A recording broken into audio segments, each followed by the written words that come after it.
শিলিগুড়ি রামকৃষ্ণ মিশনে হামলার ঘটনার 3 দিন পর অবশেষে পুলিশ গ্রেফতার করলো 5 জনকে। 5 জনকে গ্রেফতার করলো ভক্তিনগর থানার পুলিশ, যদিও মূল অভিযুক্ত প্রদীপ রায় এখনো অধরা। হামলার দিন বিকেলেই প্রদীপ রায়ের বিরুদ্ধে এফআইআর করে মিশন কর্তৃপক্ষ। 1 ঘন্টার মধ্যেই সেই প্রদীপ রায় পাল্টা এফআইআর দায়ের করতে থানায় হাজির হন। নাগালে পেয়েও প্রদীপ রায়কে কেন গ্রেফতার করল না পুলিশ, উঠছে সেই প্রশ্ন। এটা অ্যান্টি সোশ্যাল কাজ। রামকৃষ্ণ মিশনের মতো একটা সংস্থা যার উপরে কোটি লোকের বিশ্বাস আছে, বহু বছর ধরে যারা কাজ করছেন বিবেকানন্দের নামে তারা প্রতিষ্ঠিত, সেই সংস্থা এরকম সমাজ বিরোধী ক্রিয়াকলাপ হবে সরকার কি জানে দেখবে?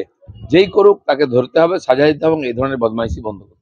3 দিন পর শিলিগুড়ি রামকৃষ্ণ মিশনে হামলার ঘটনায় গ্রেফতার 5 জনকে গ্রেফতার করলো ভক্তিনগর থানার পুলিশ। মূল অভিযুক্ত প্রদীপ রায় এখনো অধরা। হামলার দিন বিকেলেই প্রদীপ রায়ের বিরুদ্ধে এফআইআর করে মিশন কর্তৃপক্ষ। 1 ঘন্টার মধ্যে সেই প্রদীপ রায় পাল্টা এফআইআর দায়ের করতে থানায় হাজির হন। নাগালে পেয়েও প্রদীপ রায়কে কেন গ্রেফতার করলো না পুলিশ তা নিয়ে কিন্তু প্রশ্ন ওঠে। তবে 3 দিন পর, এই ঘটনার 3 দিন পর শিলিগুড়ি রামকৃষ্ণ মিশনে হামলার ঘটনায় শেষ পর্যন্ত 5 জনকে গ্রেফতার করলো ভক্তিনগর থানার পুলিশ। মূল অভিযুক্ত প্রদীপ রায় এখনো অধরা। কথা বলবো আমাদের প্রতিনিধি সনদ ঝার সঙ্গে। সনদ, 5 জনকে শেষ পর্যন্ত গ্রেফতার করলো পুলিশ 3 দিন পার হয়ে যাওয়ার পর, কিন্তু যেটা প্রশ্ন সেটা হচ্ছে মূল অভিযুক্ত প্রদীপ রায়, তাকে এখনো পুলিশ ধরতে পারলো না কেন? দেখো, প্রথম থেকেই যে এই ঘটনার যে নানা রকম যে অভিযোগ, এটা কিন্তু পুলিশের উপরেই কিন্তু আসছিল। এই যে ঘটনা, যেদিন রবিবার দিন মাঝরাতে যে দুষ্কৃতী বাহিনী প্রদীপ রায়ের নেতৃত্বে তারা যে আক্রমণ করে এই রামকৃষ্ণ মিশন হাউসে, এবং আক্রমণের পর থেকেই এই পুরো বাড়িটা সিল করে দেয় পুলিশ। সেখানেও প্রশ্ন উঠেছে পুলিশের বাড়িটা সিল করলো কেন? তদন্তের জন্য যে সমস্ত জায়গায় ভাঙা হয়েছে সেই সমস্ত জায়গাগুলো সিল করতে পারত। পাশাপাশি যে অভিযোগ দায়ের হয় 5:30টার সময় এই রামকৃষ্ণ মিশন অভিযোগ করে, এবং তারা কিন্তু একটা ভয়ঙ্কর অভিযোগ করে।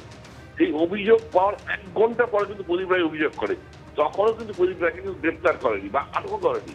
ফলে স্বাভাবিকভাবে প্রশ্ন উঠছিল যে পুলিশের ভূমিকায় আসলে কি এই যে আক্রমণের ঘটনা, এই তার পেছনে কি মদত ছিল পুলিশের? এইটাই যত রাজ্য জুড়ে যখন সমালোচনা শুরু হয়, তারপরেই তার আস্তে আস্তে বেআইনি হয়ে যায়।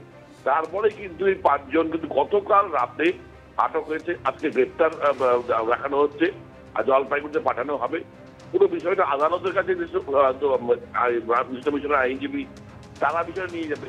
ফলে পুরো বিষয়টা মানে সামাজিকভাবে কিন্তু পুলিশের ভূমিকা প্রশ্নের মুখে দাঁড়িয়েছে, এবং আজকের এই গ্রেপ্তার সেটাকেও পুলিশকে জাস্টিফাই করতে হবে যে 3 দিন পরে গ্রেপ্তার করা হলো, অথচ মামলা কিন্তু পুলিশ করেছে কিন্তু মিশনের যে সন্ন্যাসী তাদের বিরুদ্ধে, এবং সে জামিন অযোগ্য মামলা করেছে। এই প্রশ্নটাও কিন্তু বড় হয়ে দাঁড়াবে আজকে যে আদালত তোলার পরে। ধন্যবাদ।